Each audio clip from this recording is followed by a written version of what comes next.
Hey guys, welcome back to Cooking with William, where today we're going to be making Coq Au Vin.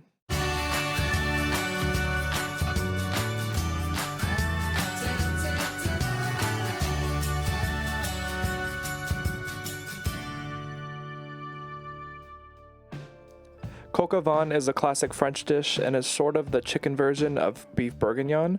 This is not the most traditional recipe, but I think it reaches a good balance between traditional methods and some modern improvements.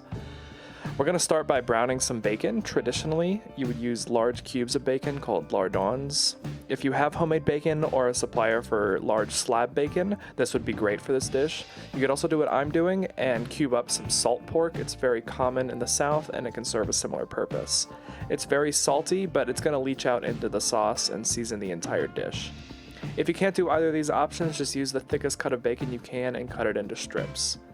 Whatever pork product you decide to use, cut it up and add it to a large, heavy-bottom pan with a splash of water. It should start off cold, and then you should put it on medium heat and let the temperature generally rise. The water will help to render out the fat a bit before browning the bacon so it doesn't burn. If you're using larger cuts of bacon like this, it's going to take 20 to 30 minutes to get where you want, so let's just use that time to prep some other ingredients. We'll start with the classic French mirepoix. Finely dice a full onion, 3 to 4 stalks of celery, and 1 to 2 carrots. You want equal parts of celery and carrot, but 2 parts onion. This is the flavor base for most French cooking, and adding these veggies to any stew is a great way to bump up the flavor. We also need to prep the chicken. This dish is traditionally a way to cook tough rooster meat, but for our purposes, some boneless, skinless chicken thighs are going to do the job. Chicken breasts would be chalky and dry by the end of the process, so I highly recommend using the thighs or some other piece of dark meat. A leg could work here as well. Give the thighs a light coating in all-purpose flour and set them aside for now. The flour is going to help brown the chicken and thicken the sauce in the end. Going back to our bacon, you can see that the water has evaporated and the bacon has started to brown. Once you get close to where you want it, add in some sliced mushrooms. I am using a blend of pre-sliced mushrooms from the grocery store, but feel free to use your favorite kind. Dried mushrooms also work very well for this dish. Whatever you do, you just want to let it brown as well as the bacon before pulling it all out and leaving all the fat behind. With this leftover fat, we can go ahead and brown the chicken. No need to be super precise or thorough here. Just try to get as much brown flavor as you can without burning anything. When in doubt though, less browning is better than more burning. Once the chicken is all brown, you could remove it and it should be left with all of this nice fond on the bottom of the pan.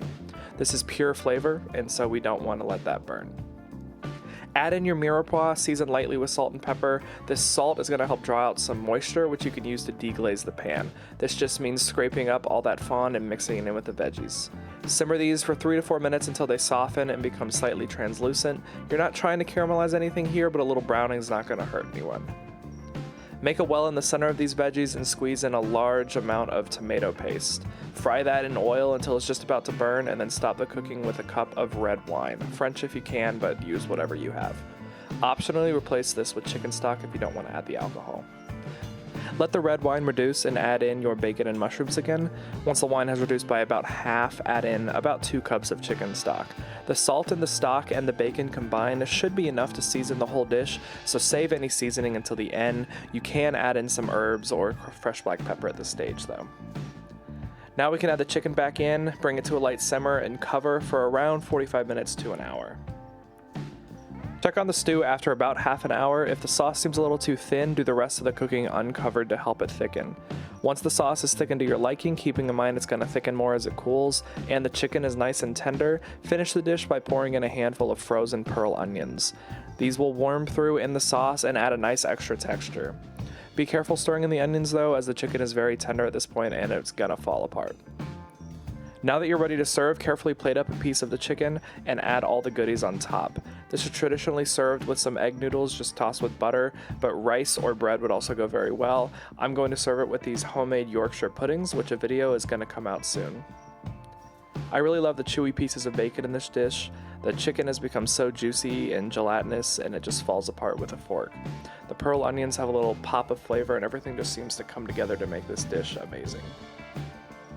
I hope you enjoyed this week's episode of Cooking with William. If you did, make sure to like and subscribe, and let me know in the comments below what I should make next time. Thank you.